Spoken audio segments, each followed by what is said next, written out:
Boa tarde, turma. Tudo bem com vocês? Na aula de hoje, a gente vai tratar de um assunto de fundamental importância e de fundamental também necessidade dentro da área de geriatria e gerontologia, que é a iatrogenia. A iatrogenia, ela vem do grego iatros, e ela relaciona-se ali à medicina e ao médico, tá? E gen, relacionando-se a efeitos adversos ou resultados, sejam eles positivos ou negativos provocados pela conduta médica. E aí, quando eu estou dizendo relativo à conduta médica, eu estou me relatando também a conduta de outros profissionais da saúde, como, por exemplo, fisioterapeutas, enfermeiros, assistentes sociais, nutricionistas, cuidadores, entre outros. Isso, pessoal, a gente precisa considerar que mesmo que a atitude ela seja correta ou justificável, mas que cause, então, consequências negativas à saúde do paciente e que esses efeitos eles não sejam resultados da história natural da doença, ainda assim nós consideramos isso como iatrogenia. Iatrogenia. Então, o que a gente precisa entender é que a iatrogenia ela está ali numa linha muito limítrofe, sabe? Do que é o correto, do que é o errado, do que surtiu de efeito no meu paciente como positivo ou negativo. Então, a sua atitude, a sua conduta com o seu paciente, ela tem uma relação íntima com as causas da iatrogenia, né? Então, além dessas questões, a iatrogenia ela também pode estar muito associada ao uso de testes mais avançados também de diagnóstico, tá? E também a tratamentos múltiplos aí que o paciente vem recebendo, ainda mais nós sabemos que nos dias de hoje o número de comorbidades cada vez é maior, então para tratar essa multiplicidade, complexidade de doenças presentes no indivíduo idoso, é necessário de múltiplos tratamentos. E esses múltiplos tratamentos também podem decorrer por um processo de iatrogenia, tá certo? Pois bem, idosos geralmente estão mais propensos a episódios de iatrogenia decorrente das modificações ali, né, ocorridas no processo de envelhecimento, com consequente diminuição das suas reservas fisiológicas, além de possuírem maior número de comorbidades e, por consequência, frequentemente estarem expostos à polifarmácia, que é o que eu já disse para vocês. Em decorrência de eventos iatrogênicos, os idosos eles podem ter comprometido a sua independência e também a autonomia, e em alguns casos extremos, maior risco de morbimortalidade, né? Então, como eu disse para vocês, é muito sensível falar sobre iatrogenia, porque isso vai depender muito da sua atitude como profissional, né? Isso vai muito além da questão de ser ético ou não, porque ser ético é o mínimo como profissional, né? É ter uma boa conduta com o seu paciente, e ainda assim, mesmo que você tenha uma boa conduta com o seu paciente, tenha tido uma conduta de acordo com os seus princípios profissionais, você pode ter cometido uma iatrogenia, e isso pode comprometer o restante da vida ali deste paciente idoso, né? Porque isso pode comprometer, mesmo que inconscientemente a sua atitude, isso pode comprometer ali a autonomia desse paciente, a sua independência, tá? E isso vai fazer com que aumente esses riscos então de morte, mortalidades.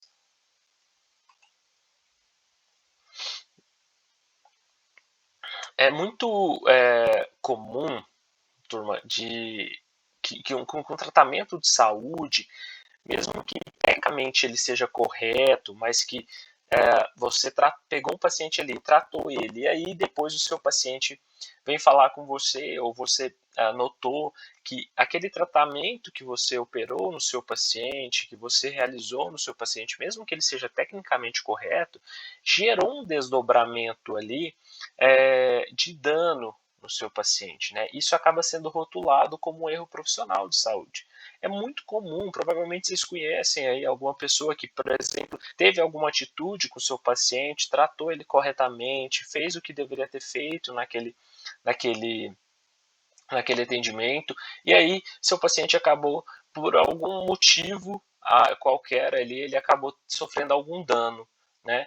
E isso acaba sendo rotulado como erro profissional, e aí isso acaba te prejudicando como profissional e também prejudica a sua classe, né? E esse tal fato ele acaba decorrendo de uma confusão que tem sido feita ali entre o serviço de saúde prestado pelo profissional, né, que acaba se esgotando ali no máximo de empenho, né, para alcançar a cura, que é uma obrigação do profissional, né, do profissional da saúde, nós como profissional de saúde, nós temos como obrigação com o nosso paciente proporcionar a cura dele. E quando eu falo cura, é, eu estou colocando cura entre muitas aspas aí para falar sobre isso, tá? Porque existe a questão de alcançar a cura como uma obrigação do meio, como profissional, e a cura propriamente dita, né? Que é a obrigação do resultado. Porque o fato de eu querer a cura com o meu paciente não é o fato de eu atingir a cura com ele. Porque existe uma diferença muito grande, né? Porque às vezes eu consigo apenas atingir aquilo que eu consigo para o paciente, eu não consigo passar daquele ponto e levar a cura totalmente para o meu paciente, mas aquilo que eu consegui alcançar com ele já é considerado uma cura. E aí, dependendo do que ocorre, né, desta situação de atendimento, de proporcionar a cura, de o que eu não consegui às vezes atingir com o paciente, acaba responsabilizando o profissional sem ter de fato a devida investigação da sua conduta profissional, né? Então, será que de fato esse profissional agiu corretamente? E se agiu corretamente, por que isso decorreu por um processo de dano para esse paciente? Por que teve um agravo depois desse atendimento? Se eu fiz ali a minha conduta, se eu atendi ele corretamente, né? Se eu acompanhei durante todo o atendimento, se eu liberei ele sem nenhuma intercorrência, se ele chegou para mim sem nenhuma intercorrência, por que isso ocorreu, fazendo com que desencadeasse um agravo ou um dano para o seu paciente? Então, são pequenos detalhes que fazem com que envolva esse processo de iatrogenia, tá? Mesmo que não seja considerado culpa do paciente, a culpa nossa, né, de ter desenvolvido aquilo no paciente, ainda assim é considerado iatrogenia. E além disso, eu acho que é importante a gente ressaltar que a gente não pode tratar a ciência médica com uma obrigação de resultado, né? Ou seja, será que eu preciso ter cura absoluta da doença, né? Quando não, o que a gente precisa é ter uma prestação de serviço com o máximo de diligência ali, com o máximo de prudência possível, com o máximo de qualidade possível para o meu paciente, né? Claro, e de onde que isso vai ser o resultado da melhor técnica que eu vou aplicar ali com o meu paciente, né? Com a melhor técnica que é compatível com o diagnóstico clínico do meu paciente. Aí eu vou buscar a cura. Por isso que isso acaba se tratando de uma obrigação do meio como profissional, tá? Então, é importante que independente de ser iatrogenia ou não, eu preciso trazer ali o máximo de resultado possível para o meu paciente como uma obrigação do meio. Eu trouxe alguns exemplos aqui para vocês que são mais comuns também de fontes de iatrogenia, tá? Como, por exemplo, as interações medicamentosas, é muito comum, nós falamos isso lá na aula de polifarmácia e tratamos sobre isso, sobre essas interações medicamentosas, e essas interações medicamentosas pode ser por conta do próprio paciente, né, de, às vezes não está tomando as medicações no horário correto, está tomando a medicação junto com a outra, sem saber se uma pode interagir com a outra, ou até mesmo do próprio profissional, que é aquilo que nós falamos sobre a cascata de prescrição lá na aula de polifarmácia, né? Então também temos os efeitos adversos dos medicamentos, a utilização indiscriminada de antibióticos, porque isso vai acabar levando à resistência de bactérias, o quanto é comum, às vezes, estarmos com infecção de garganta e ficarmos tomando ali antibiótico o tempo todo sem haver uma prescrição, ou talvez até não tomando a medicação nos dias corretos, né, no tempo correto. Isso acaba fazendo com que me gere uma resistência àquela bactéria. Então isso entra dentro de iatrogenia também. Quimioterapias e radioterapias, então como queda capilar, anemia, náuseas, entre outros fatores, infecções, dentre outros. Então, tudo que leva a um dano meu paciente, tudo que leva a um agravo do meu paciente, então é desencadeado e como um fator que nós chamamos de iatrogenia. Tá certo? Então, antes da gente entrar em epidemiologia, eu preciso ressaltar para vocês que, professor, então quer dizer que se eu tiver mesmo que eu tiver uma atitude correta com o meu paciente, mesmo que eu tenha ali diligência, prudência com a minha conduta, que eu utilizei a técnica melhor com o meu paciente e fiz o máximo possível para tratá-lo, se ele tiver algum agravo, isso gera uma responsabilidade em cima de mim, turma? E não, tá?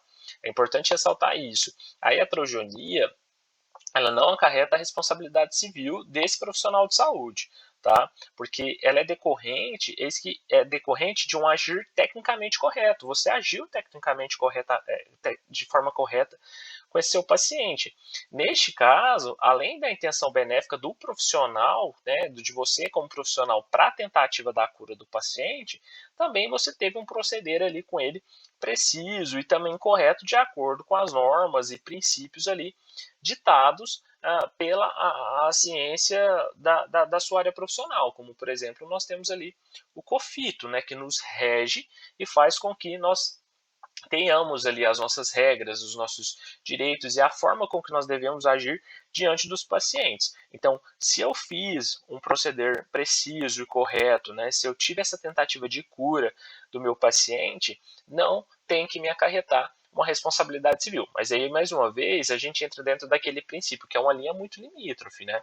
Porque até que ponto você vai conseguir comprovar que você teve uma atitude correta para com o seu paciente, até que ponto você consegue comprovar que você conseguiu ter ali um acompanhamento correto com o seu paciente, que a sua prescrição ela foi correta, né? E aí surge aquela questão de o fato da sua evolução. A evolução que você faz do seu paciente é importantíssimo. Então você precisa ter esse controle de evolução. Terminei de atender o meu paciente, faço a evolução dele, né? O que é evolução? É descrever aquilo que você fez com o seu paciente durante aquela sessão de atendimento. Então, o seu paciente, como o seu paciente chegou. Então, o seu paciente ele deu entrada, ele chegou para você sem nenhuma intercorrência, ele chegou bem, né? Em bom estado geral. E aí você foi, colheu os sinais vitais, está tudo bem, está dentro do padrão, normalidade, né? Para este paciente, neste caso, fiz toda a conduta com ele, ele saiu bem, saiu ali da sua clínica, do seu consultório bem. Então, se você tiver isso, não há motivos, o porquê de temer uma responsabilidade que às vezes caia em cima de você em relação à iatrogenia. Por isso que é importante que a evolução esteja em dia, por isso que é importante ter esse acompanhamento do seu paciente diário, tá certo? Pois bem, pessoal, em relação à epidemiologia, a iatrogenia é um tema muito complexo, tá? E com diagnóstico muitas vezes difícil de identificação, devido às suas variedades, formas e também de possibilidades. Em decorrência disso, não há epidemiologia rica sobre os assuntos de todas as classificações que o permeiam, tá? Dentro deste contexto, estima-se aí que de 3,7 a 17% de todos os pacientes, galera, que deram entrada no hospital já sofreram algum tipo de iatrogenia.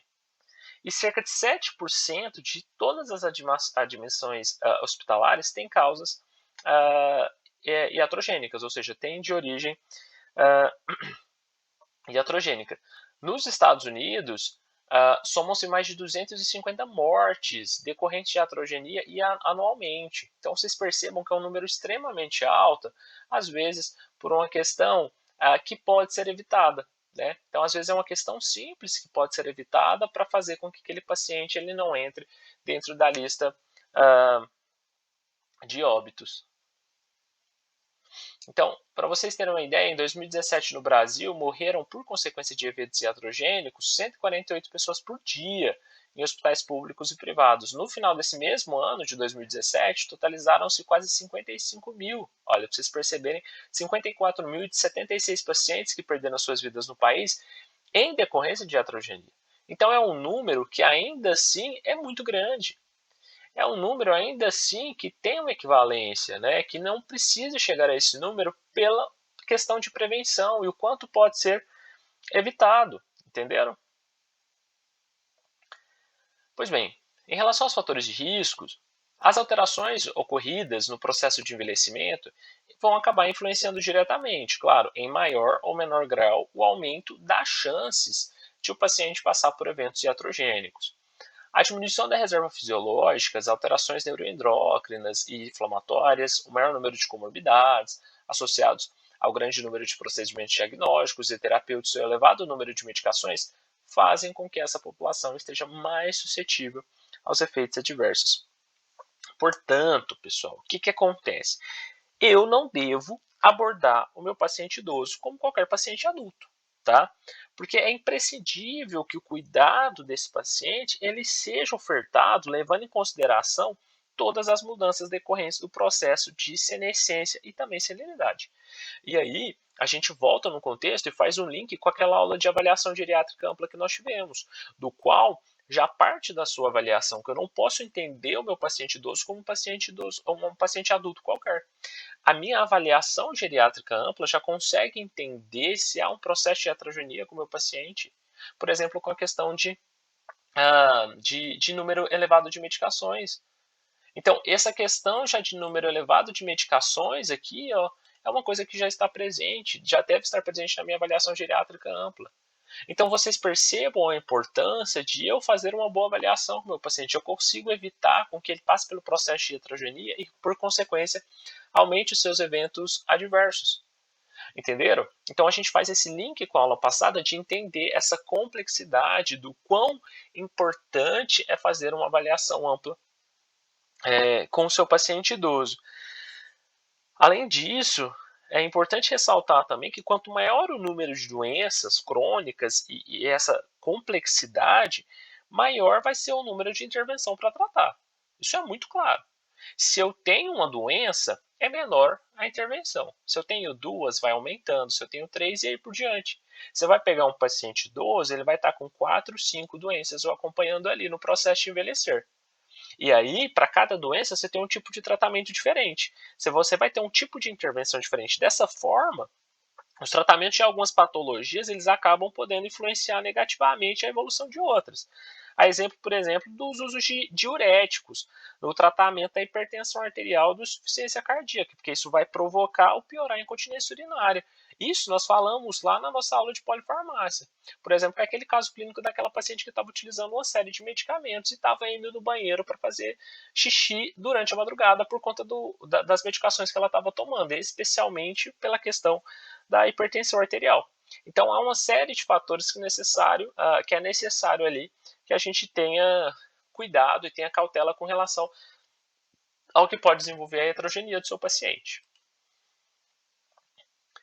Então aqui eu trouxe para vocês alguns fatores de riscos que estão relacionados à ocorrência de heterogeneia em pacientes internalizados, tá? Então, por exemplo, a idade aumenta a ocorrência de iatrogenia, a complexidade das doenças, que é o que nós acabamos de falar, o tempo de internação, então quanto tempo ele está ali dentro daquele hospital, uma questão de funcionalidade prévia, então quanto funcional era o seu paciente até chegar dentro desse hospital, se o paciente tinha uma dependência parcial, se o paciente tinha uma dependência total, se o paciente era totalmente independente, como que isso funcionava, né? O número de comorbidades também ele tem, é importante, quantas doenças o acompanham, tá? A polifarmácia que é imprescindível, né? A gente tem aí um número altíssimo de praticamente todos os idosos utilizando polifarmácia e também da gravidade da doença que demandou internamento.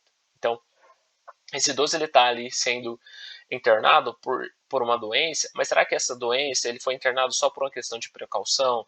Será que ele foi internado apenas por uma questão de acompanhamento ou não? Ele está internado porque ele tem uma gravidade importante dessa doença, ele está internado porque existe uma demanda muito grande aí deste paciente. Então, é interessante que a gente entenda esses fatores também de riscos que estão relacionados à ocorrência de iatrogenia nesses idosos internalizados, tá certo? Existem algumas classificações, tá? Em relação à iatrogenia, como por exemplo a iatrofarmacogenia. Para vocês terem uma ideia, estima-se que 23% da população brasileira ela é responsável, então, por consumir cerca de 60% da produção de medicamentos do país, destacando-se, então, as pessoas com mais de 60 anos de idade. O que nós já sabemos, né, turma? Aliás, lá na nossa aula de polifarmácia, que o uso de 5 ou mais medicamentos já seria o suficiente para definir a polifarmácia para o meu paciente. O que vai estar relacionado aí a efeitos adversos importantes, como maior risco de uh, fragilização, incapacidade, mortalidade, a própria institucionalização precoce, vocês sabem disso, quedas também eu posso agravar e levar para o meu paciente, bem como também isso pode ser agravado, o meu paciente tem um maior risco de morte também com relação a essa questão da iatrofarmacogenia. Então percebam o quão é importante essa questão e o quanto é necessário a gente entender essa questão da iatrofarmacogenia com o meu paciente, né? Uh, os prejuízos que são causados por reações adversas de muitos medicamentos são bem documentados e estudados, por isso muitos fármacos são considerados inapropriados para o uso de idosos, já que os benefícios trazidos pelo seu uso não justificam os efeitos negativos associados. E aí eu tenho que pensar, o idoso está usando uma medicação, essa medicação está tratando ele ali. Qual que é o peso dessa medicação? Né? Quais são os benefícios? Quais são os malefícios? E normalmente os malefícios não são pesados. Os benefícios acabam se sobressaindo em prol dos malefícios, infelizmente. Né? Então existe uma lista ampla, aceitas pela Sociedade de Geriatria e Gerontologia, que vão elencar essas medicações. Além disso, a gente precisa pensar que se meu paciente ele tem comorbidades múltiplas, o que normalmente esse paciente idoso ele tem, somadas à elevação também proporcional de número de medicamentos, porque quanto mais doenças e comorbidades eu tenho, maior o número de medicações para esse tratamento, vão propiciar um maior número de reações adversas e também de interações medicamentosas. Ainda é importante entender que o acompanhamento realizado por mais de um profissional que atende esse paciente, seja um fisioterapeuta, um médico, um nutricionista, um cuidador, um terapeuta ocupacional e por aí vai, é um fator importante na ocorrência desse tipo de iatrogenia. Por quê? Porque os profissionais que atendem esse paciente, essa equipe, normalmente não conversam entre si. E aí, se eu não converso com a minha equipe, se eu, como fisioterapeuta, não converso com o médico que estou atendendo ele, não converso com o nutricionista, como que eu vou entender o que esse meu paciente está acontecendo? Porque eu preciso ter essa contextualização do seu atendimento, do seu tratamento. E muitas vezes a iatrogenia ela acontece pelo fato de não haver comunicação ali entre os profissionais da equipe, né? Então é importante que esse fator ele seja deixado de lado, né? A gente pode reduzir esse fator, né? Se eu tiver uma boa comunicação ali com a equipe, com os profissionais que estão atendendo é, este paciente. Então, opa, então existe a iatrogenia também causada em procedimentos diagnósticos, tá? Uh, essa modalidade de iatrogenia ela pode ocorrer tanto por um equívoco no resultado de um processo investigativo, quanto, então, por uma complicação causada durante a realização de um procedimento diagnóstico, como perfuração intestinal durante uma colonoscopia, tá? Então, isso essa heterogeneia pode, por exemplo, eu fiz um exame X, e dentro desse exame X o médico me deu o resultado tal. Só que o médico laudou esse resultado errado, ou a interpretação do laudo desse médico foi errado, e ele acabou te dando uma informação errada, né? uma informação equivocada. Ou até mesmo durante um procedimento, você está ali fazendo uma colonoscopia, existe a perfuração intestinal. Foi um erro médico? Não, mas foi alguma coisa que ocorreu decorrente do procedimento ali. E aí isso precisa ser investigado. Dentro dessa perspectiva, vale ressaltar uma cascata que é conhecida como cascata propedêutica, tá? Que ela consiste na realização de uma série de exames em decorrência de um primeiro, tá? Sem nenhuma indicação precisa. Então, eu vou fazendo exame, exame, exame, então, e aí eu não vou descobrindo o que eu vou tendo, eu não tenho, e o que eu não tenho, e aí o médico vai só prescrevendo mais exames, e isso vai virando uma bola de neve, isso vai virando uma cascata propedêutica, porque aí o médico não consegue fechar um diagnóstico, vai só solicitando mais exames para o nosso paciente, sem ter uma indicação precisa, ou seja, ele atira para todos os lados ali para ver se encontra alguma coisa. E isso, então, gera essa iatrogenia em procedimentos diagnósticos. Tá? Além disso, com o passar das tecnologias diagnósticas, tornou-se cada vez mais tornou-se cada vez mais o comum sobre o diagnóstico, né? Que essa problemática consiste na identificação de afecções subclínicas que não apresentariam nenhum risco de morte ou de morbidade importantes para o paciente, mas aí eu descobri uma coisa simples no meu paciente, mas acabo tornando aquilo um agravante para o meu paciente, ou seria um diagnóstico simples e eu acabo tornando aquilo maior do que poderia ser, e seu paciente pode estar interpretando errado, ou é um diagnóstico que não precisa ser relatado ao paciente, porque isso é algo simples que, por exemplo, todos os idosos apresentam. Então, existe uma série de fatores, como a osteofitose, que é o famoso bico de papagaio, né?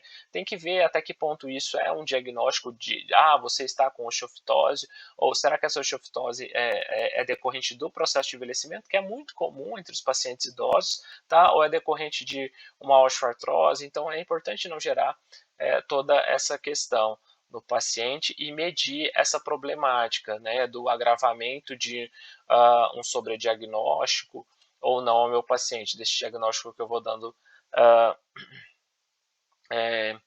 para ele. Tá? É importante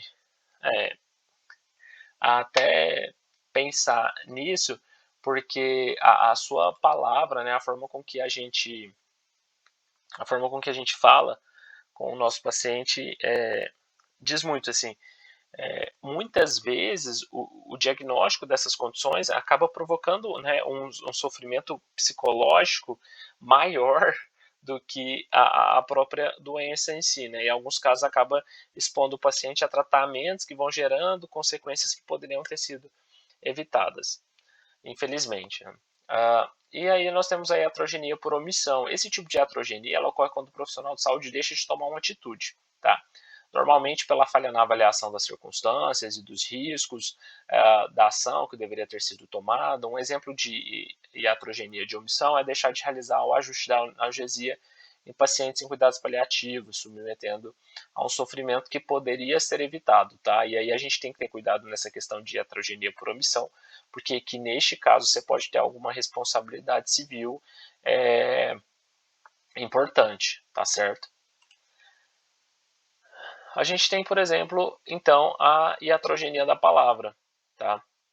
Em relação à iatrogenia da palavra, acontece quando a comunicação do profissional de saúde causa impactos negativos na relação médico-paciente, ou mesmo na saúde mental do indivíduo. O que eu quero dizer com isso? É que a forma com que eu falo com o meu paciente, a forma que às vezes eu dou uma notícia é importante, é fundamental, para que isso não gere impactos negativos, não gere agravos na saúde mental desse meu paciente. Exemplo de iatrogenia da palavra, uma má notícia dada sem a devida preparação.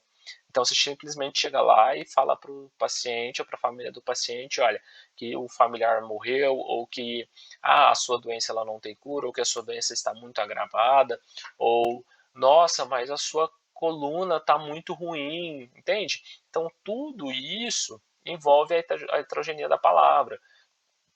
Por mais que o paciente seja o mais grave possível, há necessidade do bom senso para que aquela notícia, né, aquela informação, ela seja transferida, seja para o paciente, seja para o cuidador ali, né, seja para o responsável legal, né. Então, então inclui o ambiente, o esclarecimento das dúvidas, a linguagem adequada ao nível de formação desse receptor, entenderam?